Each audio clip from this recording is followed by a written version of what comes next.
Muy bien, pues retomaremos esta reunión de la Mesa Mexicana de Conservación del ICOM. Ya tenemos a las dos ponentes por aquí. Entonces, nuestra siguiente plática va a estar a cargo de la maestra María Elia Botello Miranda y la maestra Jennifer Arlet Ponce Fernández, ambas licenciadas en Restauración de Bienes Muebles de la Escuela de Restauración, Conservación y Museografía del ECRIM, que es parte del INE, ¿no? Entonces, la maestra Elia Botello cuenta con una especialidad en conservación y restauración de fotografías, documentos y obra gráfica. Es candidata a la maestría en museografía, también por la INCRIM, y desde 2001 a 2003 colaboró en la Coordinación Nacional de Conservación del Patrimonio Cultural, del INE, y a partir de 2004 ingresó por concurso al Nacional de Historia, el Museo de Castillo de Chapultepec, donde ha desarrollado y ejecutado varios proyectos de conservación preventiva y restauración de las colecciones. Actualmente es la coordinadora del Departamento de Restauración del Museo Nacional de Historia, del Castillo de Chapultepec. Este, y por su parte, la maestra Jennifer Arlet Ponce hizo la maestría en restauración de pintura en el Instituto Estatal de San Petersburgo, en Rusia. En 2015 realizó una estancia en Tokio en el National Research Institute for Cultural Properties y forma parte del curso internacional de conservación de papel que se organiza tanto con la CNCPC del INE, la Coordinación de Conservación, y el ICROM, que forman parte de este curso.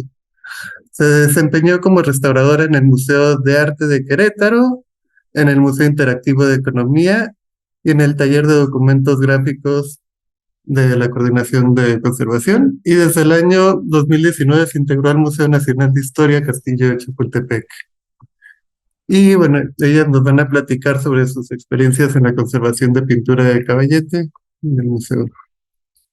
Bien, pues muchas gracias y les damos la bienvenida. Muchas gracias. Pues buenos días a todos y nos da mucho gusto compartir este día con ustedes, Día de los Restauradores Conservadores. Y también queremos agradecer a la Mesa Mexicana de Conservación del ICOM por esta invitación. Nos sentimos muy honradas de participar. Y bueno, decidimos que no, aunque nos enfocamos a pintura de caballete, esta presentación se va a tratar de nuestra experiencia y del trabajo que hacemos todos los días en el museo. Y para esto vamos a empezar con un breve panorama histórico de cómo se fue conformando el taller de restauración. Y para esto dejo la palabra a la coordinadora del taller de restauración, que es Elia Botello. Adelante.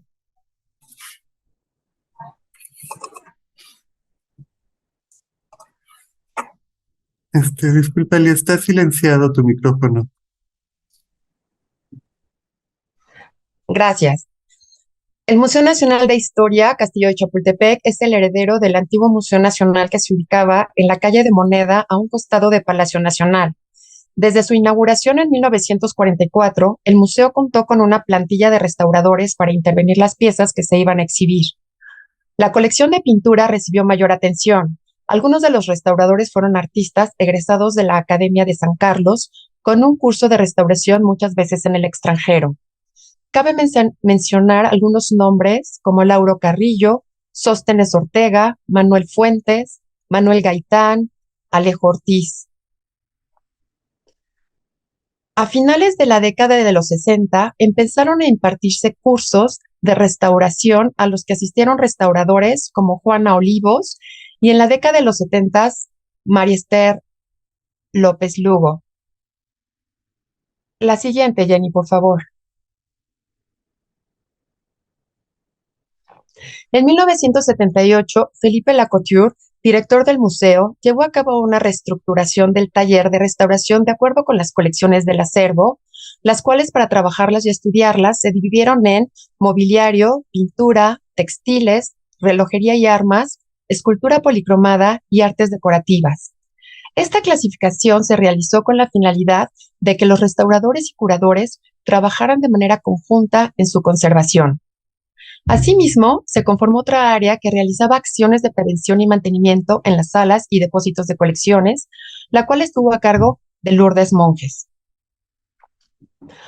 Los espacios que se equiparon para funcionar como taller de restauración fueron la sala de introducción al Alcázar o boliche en época del presidente Porfirio Díaz.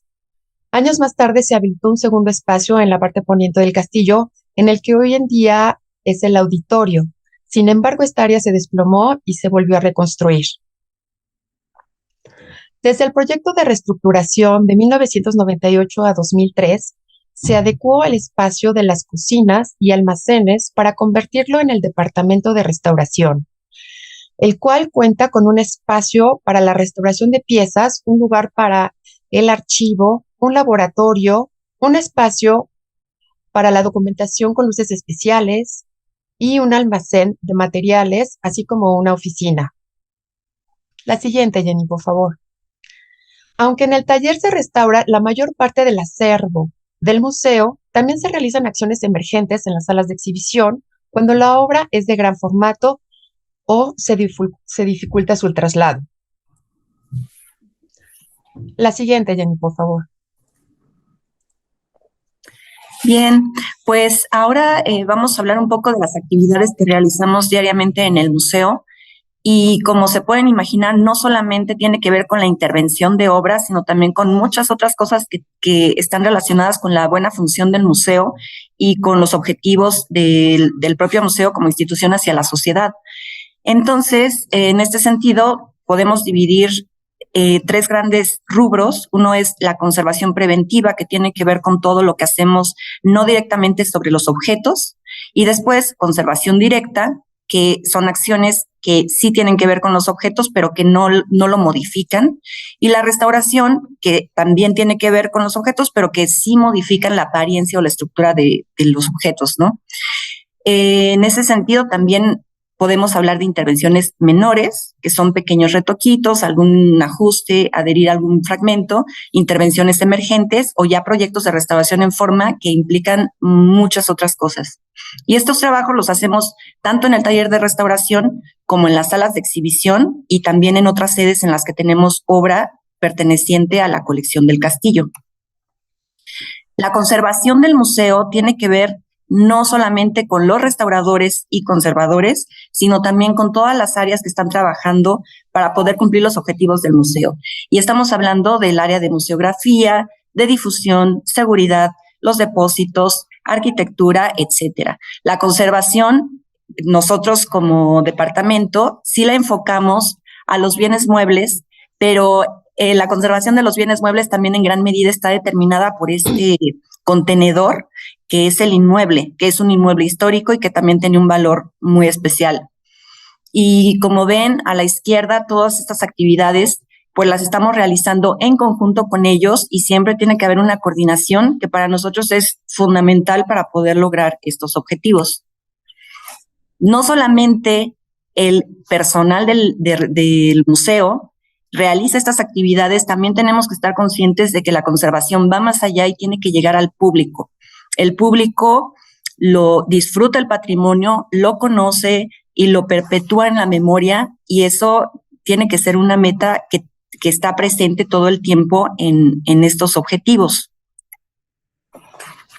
Actividades en particular que realizamos es el monitoreo de condiciones ambientales, dictámenes, mucho registro de obra, de cómo se encuentra actualmente, de los cambios que va teniendo a lo largo del tiempo, y cada vez tratamos de hacer un mejor registro con mejores herramientas, con luces especiales, etcétera. Ya hablaremos de esto. Y toda esta documentación nos parece muy importante porque con las herramientas que tenemos actualmente podemos ir haciéndola mucho más rica, más abundante y más detallada.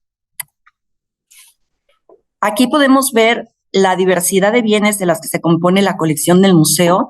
Algunas son de gran formato, algunas son miniaturas y tenemos una diversidad de materiales inmensa como son textiles, escultura, artes aplicadas, pintura mural, indumentaria, accesorios, documentos, y es una infinidad impresionante que nos exige no solamente estar actualizados en los criterios y materiales con los que se intervienen estos bienes, sino también solicitar ayuda de especialistas dentro del INAH o fuera del INAH para poder realmente tener intervenciones exitosas, así como medidas de conservación preventiva también de lo más adecuado que sea posible.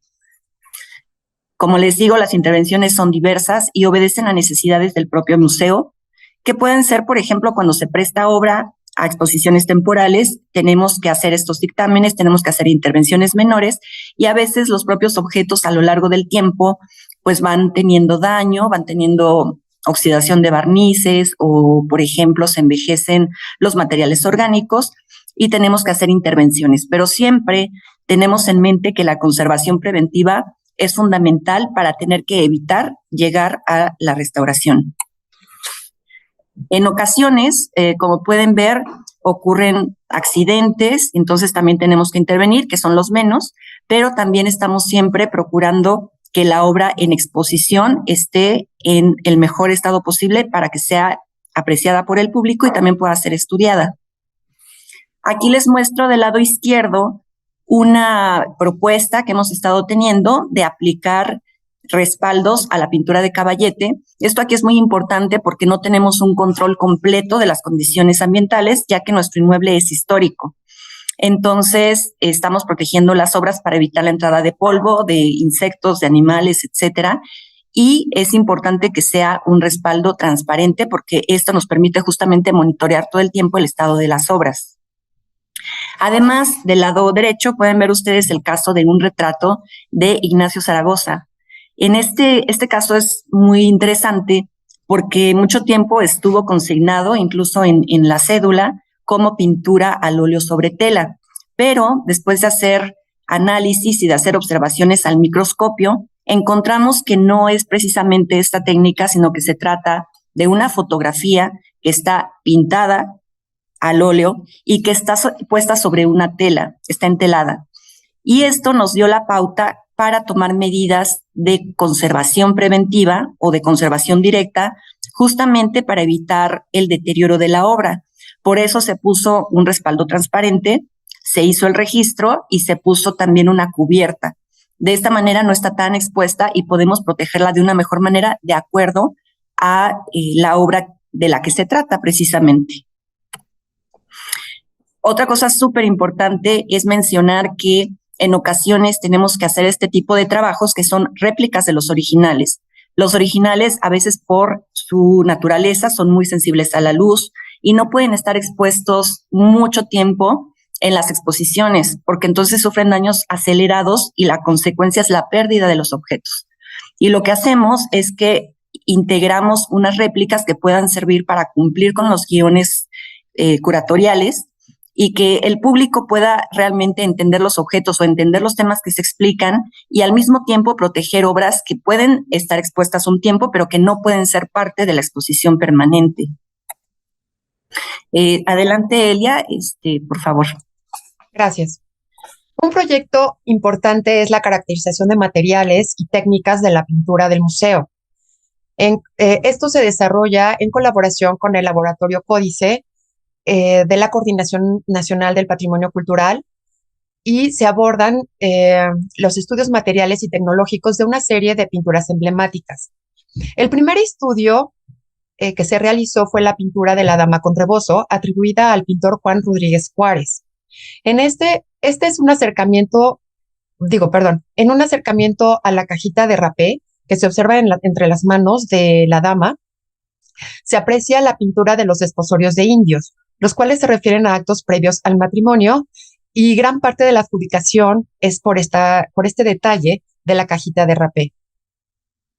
En un segundo estudio que se realizó en el museo, se estudió la pintura del Conde de Gálvez, en la cual es una obra realizada por dos religiosos, Fray Pablo de Jesús y San Jerónimo.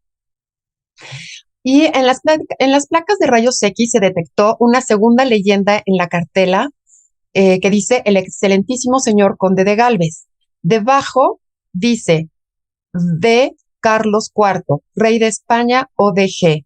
Las siglas ODG provienen del latín, que se traducen como Omni Dei Gratia, y en español, toda la gracia de Dios. Este hallazgo da a conocer que el retratado no es el conde de Gálvez, sino el rey Carlos IV, quien en el año en el que fue pintado el retrato, libraba la batalla contra los ingleses. La siguiente, por favor. Otro proyecto es el registro, documentación e identificación de materiales en fibras y maderas, especialmente en la colección de instrumentos musicales. Esto con la finalidad de elaborar el catálogo entre varias disciplinas del museo y externas de la colección de instrumentos musicales. La siguiente, por favor. Y muy bien, pues ahora queremos platicarles un poco sobre un proyecto que estamos llevando a cabo actualmente y que nos parece muy importante porque es un primer proyecto en muchos años que ha tenido financiamiento externo y en este caso un financiamiento extranjero que proviene del Bank of America en este proyecto de Art Conservation Project, en el que se financia la restauración de obras de arte relevantes para diferentes museos y diferentes lugares del mundo. Entonces, el año pasado concursamos en este proyecto y fuimos beneficiados con el monto de $50,000. Nuestra propuesta consistía en la restauración no de una obra, sino de 4 obras de gran formato, por lo cual para nosotros pues es un reto inmenso. Y la primera obra es esta que les mostramos, que es El Almacén, de finales del siglo XVIII, de Miguel Jerónimo de Cendejas. Más adelante les hablaremos de ella. La segunda y la tercera obra son pinturas también de gran formato de José Cusax y Cusax. Es un pintor catalán que a principios del siglo XX pintó estas escenas bélicas por encargo del gobernador de Veracruz, con el tema de Porfirio Díaz y sus logros militares. Son pinturas de una calidad técnica muy importante y además todas estas pinturas están en exposición permanente y necesitan, como les comentaba, estar en el mejor estado posible para poder ser apreciados por el público. Y finalmente tenemos esta obra que es El Bautizo de Ixtlilxóchitl de Texcoco. Es una pintura también muy interesante de la cual se ha estudiado mucho, pero se siguen haciendo pues nuevos descubrimientos y nuevas hipótesis sobre el significado de la escena y sobre su importancia a nivel simbólico, histórico, iconográfico, etcétera. En el museo, de hecho, no es la única pintura de José Vivar Valderrama, tenemos otras 3 que forman un conjunto y que probablemente sean las 4 pinturas que estuvieron en la capilla de Talabartero, cerca de la Catedral de México. Aquí pueden ver algunos deterioros y esta intervención estuvo muy enfocada a recuperar los colores, la paleta pictórica, los volúmenes y las imágenes plasmadas por el pintor, no tanto en una cuestión estructural, pero sí era muy importante resolver estos problemas porque teníamos velos blanquecinos que estaban cubriendo la escena y a simple vista quizás no era tan evidente, pero después de la restauración sí vimos un cambio inmenso y ojalá puedan en algún momento visitar el museo y apreciar esta pintura que es de verdad muy interesante. Tenía otros pequeños problemas estructurales, tales como escamas, tenía algunas grietas y todo eso se pudo resolver gracias a esta intervención. Uno de los grandes retos es que al ser tan grande, la obra no podía salir de la sala y por lo tanto estuvimos trabajando todo el tiempo frente al público, lo cual también generó una dinámica muy interesante en la cual el público pudo estar viendo lo que hacíamos, pudo hacer preguntas, hicimos algunos videos contestando esas preguntas, entonces se generó una interacción muy valiosa, yo creo que tanto para el público como para nosotros, porque nos hizo reflexionar en cómo estábamos difundiendo la importancia de la conservación y nuestra labor. Aquí tenemos algunas imágenes de los estudios que se hicieron de de ultravioleta. Aquí se ven las intervenciones, las de color oscuro, y el velo color azulado en esta foto es lo que podemos ver como la capa de barniz. Se hicieron varios estudios para poder hacer esta intervención y no solamente para tomar las medidas y los tratamientos de restauración correctos, sino también porque estamos haciendo análisis material para poder conocer mejor estas pinturas y entonces la intervención ya no se queda solo en dar una mejor imagen a la pintura, sino también en poder hacer investigación en conjunto con otras instancias y con otros especialistas y poder hacer un aporte y lograr un mayor conocimiento de nuestras obras a ese nivel. Aquí les muestro algunos de los procesos que se hicieron. Se hicieron resanes, reintegración cromática, se aplicaron barnices de protección. También se hizo una corrección respecto a las intervenciones anteriores, o más bien una interpretación de la reintegración cromática para hacerla más fiel y más adecuada a la intención del pintor, a la intención original. Y bueno, finalmente esta es la imagen de antes y después. Podrán ver que algunos de los velos blanquecinos ya no están y que la obra tiene un color mucho más brillante. Insisto, ojalá lo puedan ver en vivo.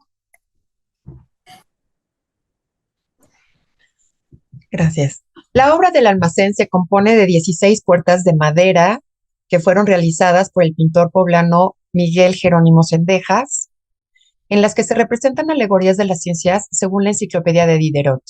Originalmente formaban parte de un mueble de la trastienda de una botica poblana, en donde se resguardaban las materias primas con que se elaboraban los medicamentos. En el año 2016 se inició la restauración de la obra en las instalaciones de la Coordinación Nacional de Conservación del Patrimonio Cultural. En este momento se realizó una evaluación de los deterioros, los cuales consistían en fisuras, grietas, deformaciones de la madera, zonas frágiles por el ataque de insectos, rasgaduras del soporte de lino, lo que generó pérdida de capa pictórica en diversas zonas. Por lo anterior, se tomó la decisión de intervenir el conjunto de forma integral con la finalidad de unificar los procesos de intervención y realizar un registro detallado del estado de conservación de cada elemento. La siguiente, Jenny.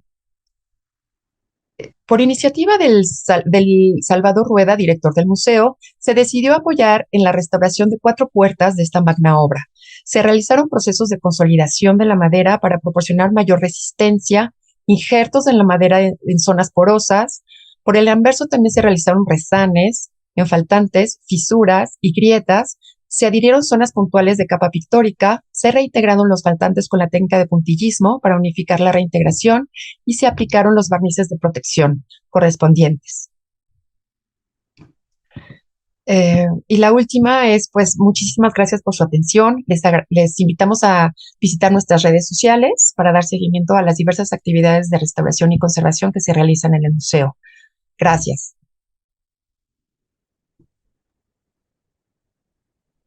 Muchas gracias por esta presentación muy interesante. Pues, todos los temas que tocan sobre esa importante colección que tienen ahí en el museo. No sé si alguien tenga preguntas que quieran externar.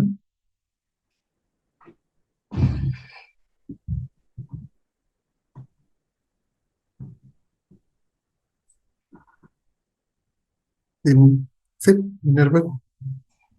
Mucho gusto. Mi nombre es Minerva. Yo soy ahorita estudiante de restauración de la licenciatura en INCRIM y me tocó hacer en primer semestre una práctica de campo en el Castillo de Chapultepec y solo puedo decir que es increíble el trabajo que hacen y es digno de reconocer y siento que pues tienen una variedad de objetos y es pues la verdad bastante, se ve que es complicado mantener a flote, ¿no? Toda la colección que ustedes pues responsabilizan.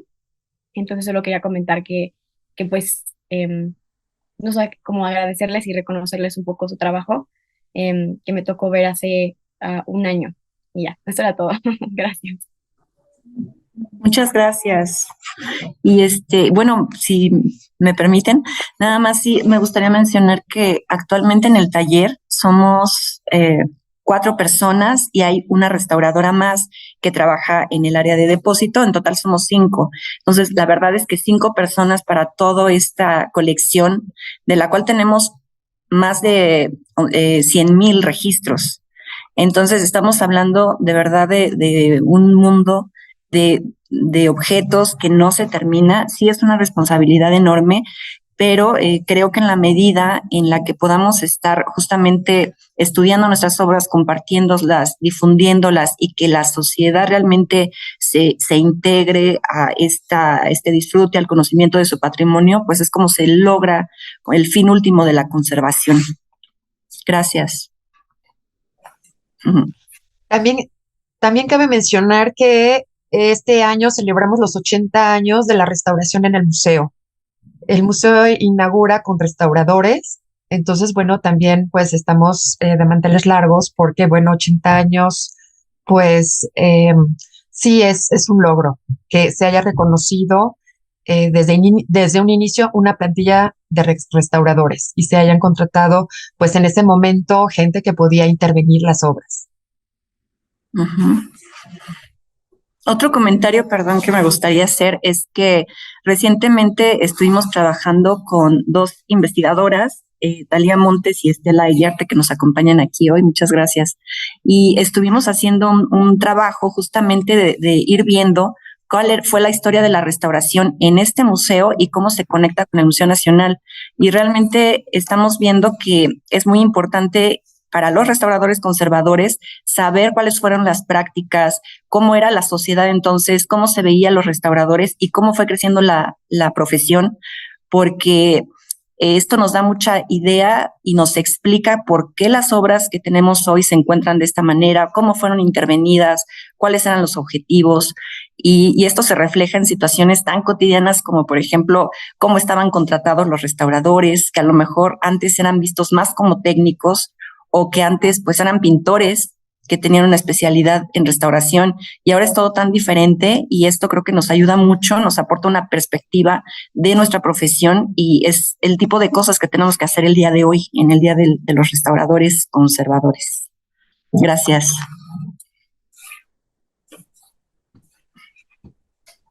Sí, perdón, Juan Antonio. Sí, gracias.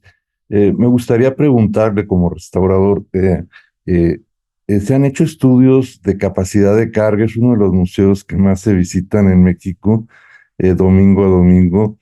Es muy atractivo el lugar, el bosque y las colecciones, pero ¿existe algún trabajo entre ustedes y los coordinadores del sitio en cuanto a la capacidad de carga de los espacios, etcétera, que pudiera disminuir un poco eso que ustedes señalaban de daños a las obras, ¿no?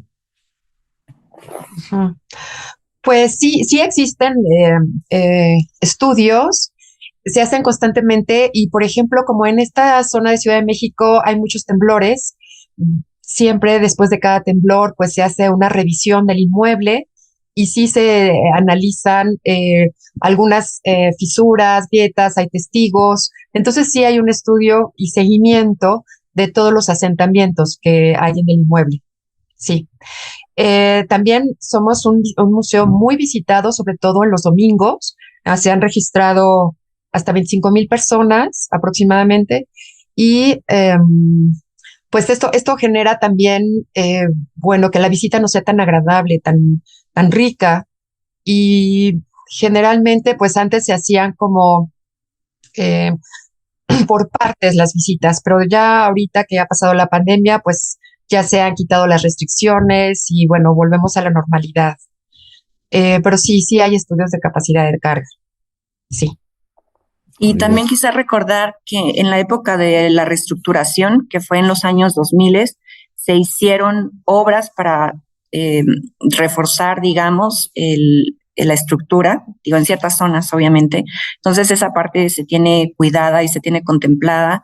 Hay veces en que cuando se adecúan los espacios del museo para depósito o para salas de exhibición, sí hay cosas que no se pueden hacer justamente porque estos estudios de capacidad de carga indican que no se pueden hacer ciertas cosas.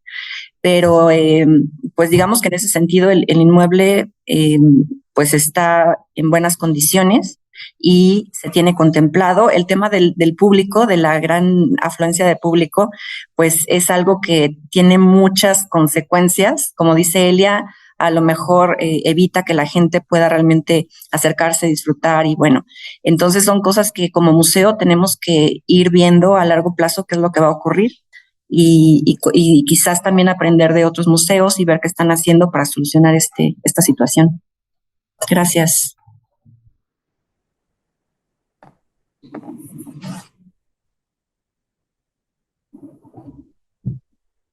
A mí me gustaría, Este, ¿puedo?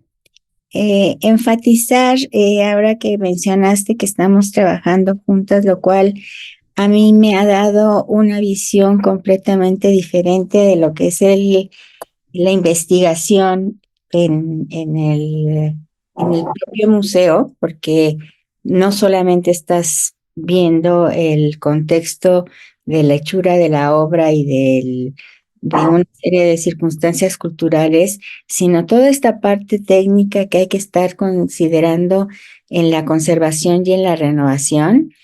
Pues ya lo hemos comentado entre nosotras, pero sí me gustaría comentarlo ante todos, que realmente el trabajo colectivo, el colaborativo, digamos, el interdisciplinario, yo creo que, bueno, no se puede en todos los momentos porque hay cuestiones muy puntuales que ustedes tienen que realizar en la conservación y en la restauración, pero para la ampliación del conocimiento de los objetos y la repercusión que han tenido y la importancia a través del tiempo y de la historia, creo que sí es fundamental que se hagan estudios interdisciplinares que nos dan una visión mucho más completa, integral, de lo que son los objetos y lo que han significado a lo largo de la historia.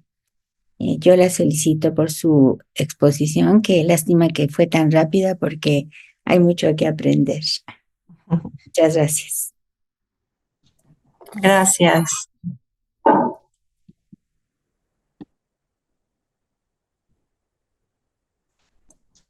¿Alguna otra pregunta o comentario del público?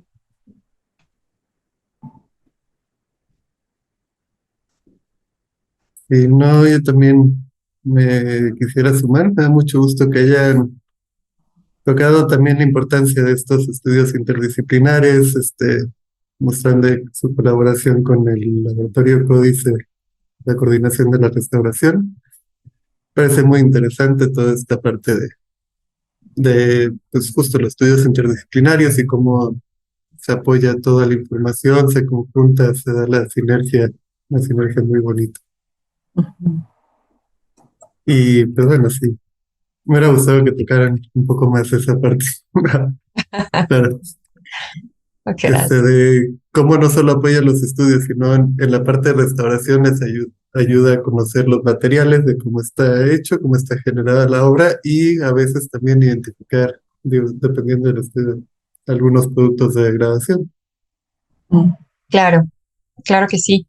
Pues la verdad es que en este museo sí se han estudiado las colecciones, pero muchas veces desde el punto de vista histórico, para la realización de catálogos, sobre todo las pinturas, pero no se han hecho estudios materiales de las obras. Nosotros no contamos con instrumentos como Códice, entonces por eso trabajamos con esa área en donde, pues bueno, ellos cuentan toda la instrumentación, nos coordinamos, vienen aquí a realizar pues todos los estudios y bueno, ha sido un trabajo pues ya vamos a cumplir pues casi 8 años de trabajar conjuntamente y creo que hemos logrado muchos resultados favorables para el conocimiento de la colección y sorprendentes también porque, bueno, saber que el conde de Galvez, que aparece en muchos catálogos, no es el conde de Galvez, sino es el rey, pues es muy alentador saber todo esto y tener las pruebas fehacientes de que esos estudios, pues, y yo creo que pues es avanzar en el conocimiento de las colecciones y que esto se sociabilice también, ¿no? Que los públicos que vienen a nuestro museo sepan qué es lo que están viendo y conozcan las técnicas de los artistas y los cambios que han tenido, los pentimentos, qué es un pentimento, eh, todas las capas pictóricas, etcétera. Desde el punto de vista técnico, ¿no? Eso nos interesa mucho. Esta parte de difusión y divulgación también es muy Sí, importante. sí, sí, sí, sí. Muy bien, pues si no hay más preguntas o comentarios, agradecemos a nuestros ponentes. Muchísimas gracias por esta plática tan interesante. Mm, Gracias. Gracias.